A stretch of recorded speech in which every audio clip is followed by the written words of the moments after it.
The night Adaeze Okonkwo walked out of the most powerful building in Seoul, she made herself one promise. She promised herself she would never cry over Park Jae-won again. Not for what he said, not for the way he said it, not for the cold, calculated silence that followed after she told him she was carrying his child. She had stood in that same glass tower, on that same marble floor, with her heart open and her hands trembling, and she had watched the man she loved look straight through her like she was nothing more than a mistake he needed to erase before morning. She kept that promise for 6 years. Not because the pain went away. It never did. But because the moment she boarded that flight back to Lagos with nothing but a carry-on bag, a broken heart, and a life growing quietly inside her, she decided that survival was more important than grief. And Adaeze Okonkwo had always been a survivor. She had come to Seoul 3 years before that night on a full academic scholarship to Yonsei University, one of only 4 African students in her graduate program in international business. She was sharp, disciplined, and brilliant in a way that made her professors uncomfortable and her classmates competitive. She spoke Korean with an accent that made people stop and stare, not because it was poor, but because it was perfect in ways that shouldn't have been possible for someone who had only studied the language for 2 years before arriving. Seoul had not been easy for her. There were looks on the subway. There were comments in convenience stores. There were moments in lecture halls where she was made to feel invisible, and moments on the street where she was made to feel too visible. But she endured it all with the kind of quiet dignity her mother had stitched into her bones from childhood. Park Jae-won had not been part of any plan. He had walked into her life the way danger always does, quietly, beautifully, and with a smile that made everything else in the room disappear. She had met him at a private business conference she had been invited to as a student representative.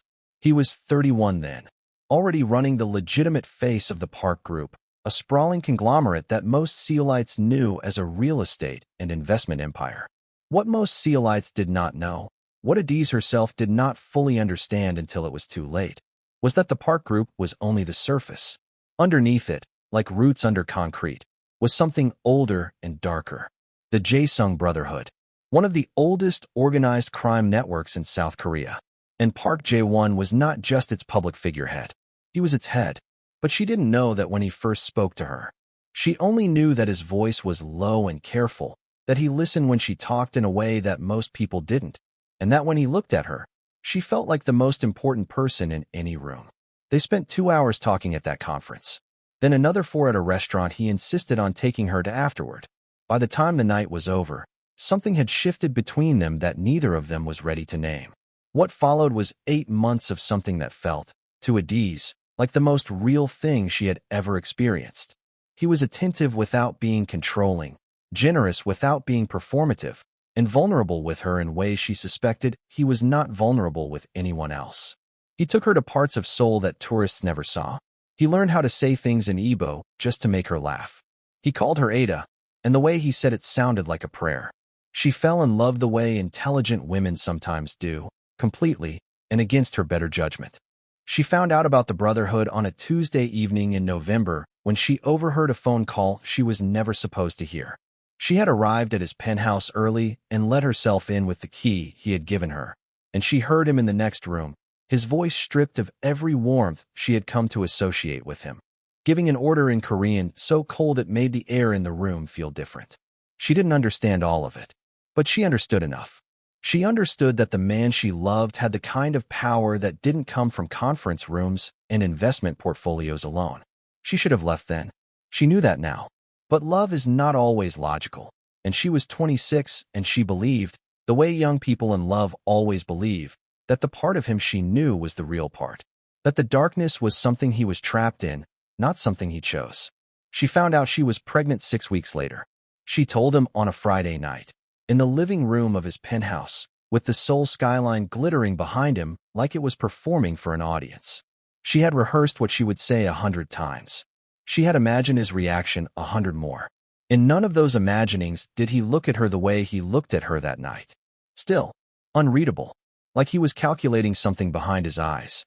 He was quiet for a long time, long enough that she started to hope. Then he spoke, and every word was precise and final in the way that only a man who had practiced cruelty could manage. He told her he couldn't have a child with her. He told her that his world had rules, and that those rules were not negotiable, and that a child born outside of those boundaries would put everyone in danger, including her. He told her there were people he answered to who would not accept what she was carrying as anything other than a liability. He used the word liability. She never forgot that. He told her he would take care of everything financially, that she would want for nothing, but that she needed to go back to Nigeria and she needed to handle it. Handle it. She had looked at him for a long moment. This man she had given her heart to. This man who had made her feel seen and chosen and loved. And she understood with a clarity that cut through every layer of feeling she had ever had for him that he was asking her to unmake their child. That he was doing it calmly, logically, with the same tone he probably used to close business deals and give orders that ended lives. She picked up her bag. She walked to the door. She did not cry. She did not beg. She did not say anything at all, because there was nothing left to say to a man who had just looked at his own child and called it a problem to be managed. She left Seoul the next morning. Her daughter was born on a Thursday in July in a hospital in Lagos, with Adaeze's mother holding her hand and her younger sister crying loudly enough for the whole ward to hear. She was small and perfect and fierce, and she came into the world with her eyes wide open, like she was already taking notes. Adaeze named her Zara. Zara Park Okonkwo. She gave her both names on purpose, not out of sentiment, but because she believed her daughter had the right to carry every part of where she came from, even the parts that came with pain. The years that followed were hard in the beginning, and then something else entirely. Adaeze finished her degree remotely, worked, built, sacrificed, and refused every shortcut. She started a small import-export business connecting Nigerian textile producers with buyers in East Asia. It was slow at first, then steady, then something remarkable. By the time Zara was 3, the business had offices in Lagos and Nairobi. By the time Zara was 5, it had turned over more revenue in a single quarter than Adaeze had dreamed possible when she started it with borrowed money and a stubborn refusal to fail. She never told Zara her father was dead. She never told her he didn't exist. She told her daughter the truth in the way a good mother tells hard truths, carefully, age-appropriately, and without poison. She told her that her father was a man in Korea who had not been ready, that it was not Zara's fault, and that the love in their home was more than enough. Zara accepted this the way children who are truly loved accept difficult things, with a question or two, a moment of quiet, and then a return to the business of living. But Zara Park Okonkwo was not a child who forgot things. If you are watching this and you are feeling this story in your chest right now, this is exactly the kind of story we tell every single day on this channel. Afro-K Ruthless Love Stories is built for people who want narratives that cross oceans, break boundaries, and hit different. If you have not subscribed yet, please do it right now. Hit that subscribe button. It is completely free, and it means the world to a brand new channel that is growing one story at a time. Like this video if Adaeze's strength is speaking to you. Drop a comment and tell us what you think Zara is about to do when she finds him, and share this story with someone who needs to hear it today. Your support is what keeps Afro-K Ruthless Love Stories alive. Now let's get back to it. Zara was 5 years old the first time she asked to see a picture of her father. Adaeze had been prepared for the question. She had been preparing for it since the day she brought her daughter home from the hospital. She had kept a single photograph, not because she was sentimental, but because she believed Zara deserved to know what the man looked like. It was a photo from an event, formal and public, nothing intimate. She had printed it and kept it in a small envelope in the drawer of her bedside table, and on the evening that Zara asked, she retrieved it quietly and handed it to her daughter without drama. Zara had looked at the photograph for a very long time. She had not said anything. She had traced the edge of it once with her small finger, then handed it back to her mother and gone to bed. Adaeze had stood in her kitchen afterward and let herself feel the grief she usually kept filed away. The grief not for Park Jae-won, but for the version of life her daughter deserved and did not have. Then she washed it away with the same efficiency she brought to everything else and went back to work. What she did not know, what she could not have known, was that Zara had memorized that face completely, that she had cataloged every detail, the sharp jaw, the dark eyes, the particular set of the mouth, and stored it somewhere deep and permanent, the way children who feel things intensely store the things that matter most to them. Zara never mentioned it again, but she did not forget. By the time Zara was 6, She was already extraordinary in ways that made people uncomfortable and impressed in equal measure. She was fluent in English and Igbo, conversational in Yoruba, and had begun learning Korean on her own using her mother's old university textbooks and a language learning app she had found on Adaeze's old tablet.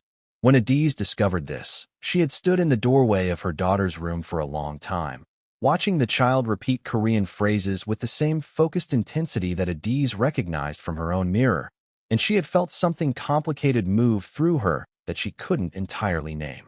She did not stop her. The business continued to grow. Adaeze's company, which she had named Adaeze Global after the bitter cola nut her grandmother always said contained the truth of things, had expanded into a mid-sized international trade consultancy with a client list that included manufacturers, distributors, and government procurement agencies across 6 African countries and 4 Asian ones. She had worked 18-hour days for years to build it, and by the time she was 34, she had built something real enough that other people wanted a piece of it. That was how the Seoul opportunity came. A Korean conglomerate called Hansung International had been pursuing a partnership with an African trade consultancy for 2 years. They were expanding their supply chain infrastructure into West Africa, and they needed a partner with local expertise, government relationships, and the kind of on-the-ground knowledge that couldn't be bought from a research report. Adaeze Global was their first choice. Adaeze's team had been in negotiations for months, and the final meeting, the meeting that would close the deal, was to be held in Seoul. She almost sent her deputy.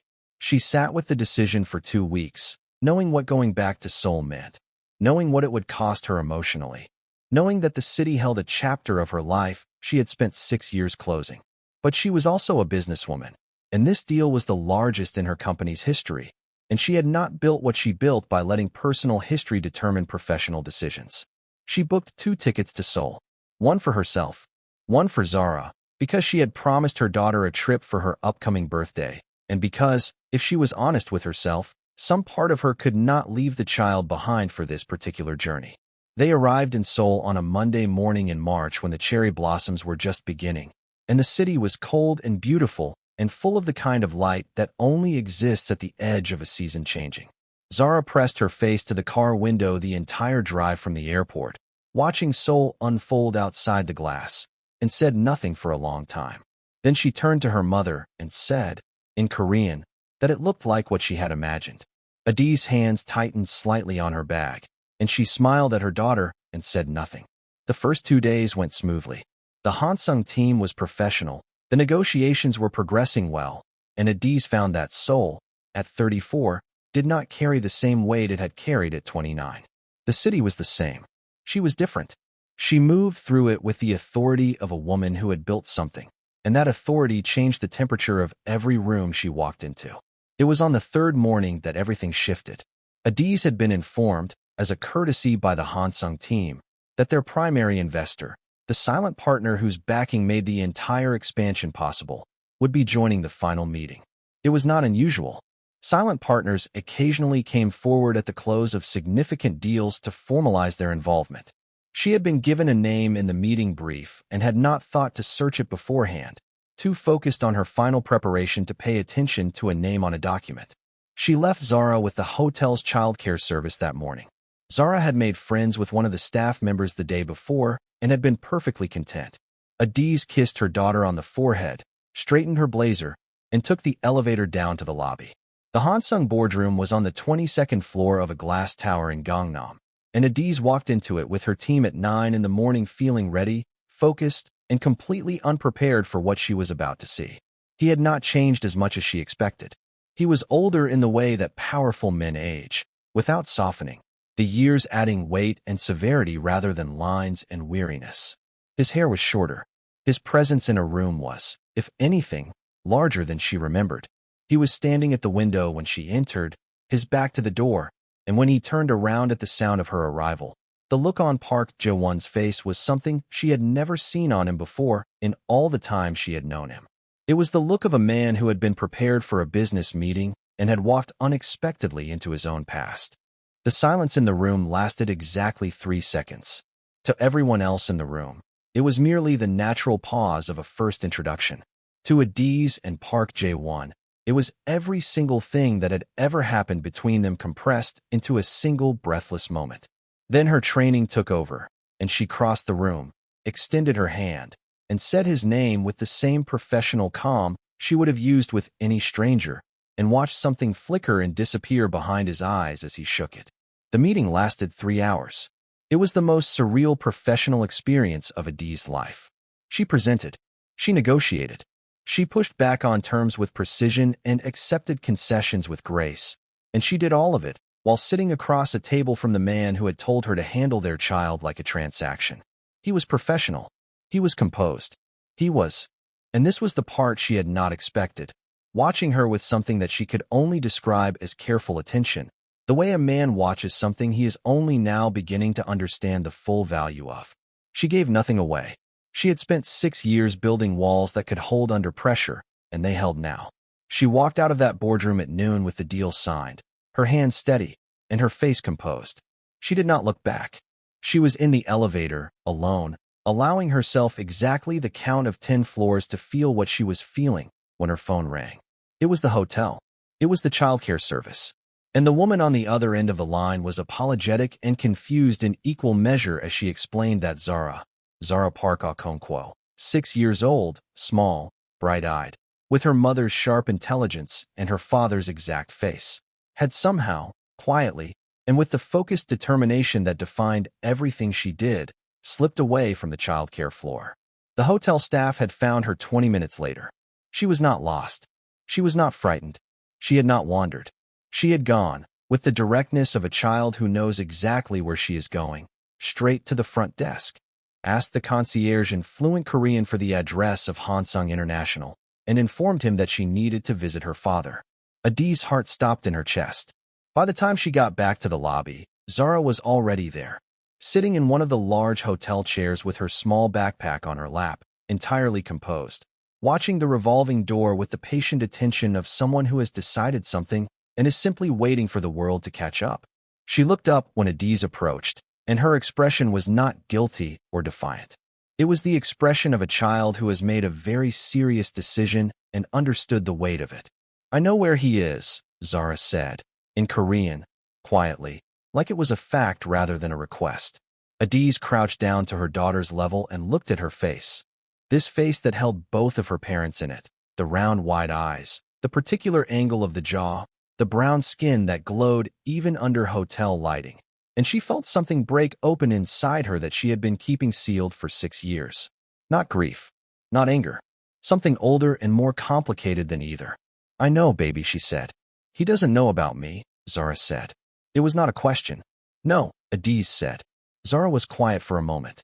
Then she looked at her mother with eyes that were, in that moment, far older than 6 years, and said, "Then I should tell him." Adaeze had prepared for many things in her life. She had prepared for poverty and built her way out of it. She had prepared for heartbreak and survived it. She had prepared for the challenges of building a company and industries that did not welcome women who looked like her. She had not fully prepared for the moment her 6-year-old daughter would look her in the eye and ask her, with complete seriousness and complete love, to let her walk back into the life of the man who had turned his back on them both. She thought about it for a long time, long enough that Zara reached out and took her hand, which undid her completely. She called his office. His assistant answered, and Adaeze gave her name, and there was a pause that told her everything she needed to know about what his reaction had been during that meeting. When the assistant came back, the answer was yes. He would see them. The drive back to the Hansung Tower was quiet. Zara sat beside her mother and looked out the window and hummed something softly to herself, entirely calm in the way that children who are deeply loved and deeply certain of themselves are calm even in uncertain moments. Adaeze held her daughter's hand and did not speak, because there were no words for what she was feeling, and because sometimes the most important thing a mother can do is simply be present. Park Jae-won was waiting in a smaller room on the ground floor, not the boardroom. He had dismissed his staff. He was standing when they came in, and the moment his eyes landed on Zara, the composure that had carried him through 30 years of a dangerous and demanding life visibly cracked. Not dramatically, not in any way that would have been obvious to a stranger. But Adaeze saw it, because she knew his face better than she had ever admitted, and she watched the man register what he was seeing, his own eyes, his own jaw, his own stubborn particular set of the chin, in the face of a small girl standing in his lobby with her mother's posture and his own blood, and she watched something move through him that she could only identify as reckoning. Zara looked at him for a long moment, with the same focused attention she had given his photograph all those years ago. Then she said, in Korean, clear and calm, and without accusation, "My name is Zara. I am 6. I am your daughter. I came to meet you." The silence that followed was the loudest silence Adaeze had ever heard. Park Jae-won stood very still. He did not speak for what felt like a long time. And then, in a way that Adaeze had never seen him do in the 8 months they were together, Park Jae-won, the most controlled and dangerous man in one of South Korea's most powerful criminal empires, bent down to one knee in front of his daughter and looked at her with eyes that were, for the first time in perhaps a very long time, entirely unguarded. "Zara," he said, like he was learning the shape of it. "Yes," she said. He looked up at Adaeze then, and what was on his face was not the cold calculation that had been there 6 years ago in that penthouse. It was something fractured and undefended and raw. It was not an apology, not yet, and perhaps not ever in the way she deserved. But it was the face of a man who had, in the space of a single morning, been forced to confront the full weight of what he had thrown away. Adaeze held his gaze for a moment. Then she looked down at her daughter, this extraordinary child who had crossed an ocean with a Korean phrase book and her mother's fierce love and her father's photograph memorized in her mind. And she made a decision that was not about forgiveness, and was not about reconciliation, and was not about love, at least not the kind she had once felt for him. It was about Zara. Because Zara had the right to know every part of where she came from. Because a child who walked into a boardroom at 6 years old with nothing but her name and the truth deserved at least the chance to be known by both of the people who had made her. And because Adaeze Okonkwo, who had built a company from borrowed money and a broken heart, who had raised a fierce and brilliant daughter alone in a city that loved her back fully, had never once in her life made a decision out of fear. She was not about to start now. She sat down. Jae-won stood, slowly, and took the chair across from them. Zara climbed onto the seat beside her mother, unzipped her backpack, and produced, with the solemn efficiency of a child conducting a very important meeting, a small folded piece of paper on which she had drawn, in crayon, 3 figures, a tall woman, a tall man, and a small girl between them. She placed it on the table between them. "I made this on the plane," she said, "because I thought we might need it." Neither adult spoke for a moment. Then, despite everything, despite 6 years and a rejection and a choice that could not be unmade and a wound that had not fully healed, Adaeze laughed. It was quiet and real and caught her completely off guard. And across the table, Park Jae-won's expression shifted into something that was almost a smile. Zara looked between them with the satisfaction of a child who has accomplished exactly what she came to do. The conversation that followed was not easy, and it was not short, and it was not the end of anything or the simple beginning of something clean and uncomplicated. There would be lawyers and logistics and long silences between adults who had once meant everything to each other and now had to figure out what they meant now. There would be moments when old anger surfaced in Adaeze like a tide she could not entirely control, and moments when Jae-won sat with the truth of what he had done in a way that clearly cost him something. There would be Zara, always Zara, at the center of every decision, her clear-eyed certainty a compass that neither of her parents could argue with. But in that room, on that morning, with a crayon drawing on the table between them and a 6-year-old watching them both with patient, intelligent eyes, something began. Not a love story, not a fairy tale, something more honest and more durable than either of those things. Something that looked, if you paid careful attention, like 2 people and a child figuring out, in real time, what it meant to become a family from the pieces of something broken. Adaeze had made herself a promise the night she walked out of Seoul. She had promised she would never cry over Park Jae-won again. Sitting in that room, watching her daughter show her father the drawing she had made on a plane over the Pacific, she kept that promise. She did not cry over him. What she felt was different, larger and quieter and less about him than it was about the extraordinary fact of Zara. This girl who had carried a photograph in her heart for years and crossed an ocean to hand her father a piece of his own story. Some things, Adaeze thought, cannot be unmade. Not the choices that break you, and not the love that outlasts them. And some children are born already knowing exactly who they are and where they are going. Zara Park Okonkwo was 6 years old, and she had just walked into a boardroom and changed 3 lives with a crayon drawing and a sentence. The Seoul skyline glittered outside the window, indifferent and beautiful, the same as it had always been. But the people inside the room were not the same. They never would be again. If this story moved you the way it moved us putting it together, then you are exactly who Afro-K Ruthless Love Stories was made for. This channel exists to tell the stories that live between cultures, between continents, between heartbreak and redemption, between who we were and who we are becoming. We are brand new and we are growing, and every single subscriber matters more than you know. Hit that subscribe button right now so you never miss a story. Like this video if Zara walking into that boardroom gave you chills. Drop a comment below and tell us, whose side are you on, Adaeze's strength or Zara's bravery? We want to hear from you. And please share this video with someone who needs to hear a story like this today.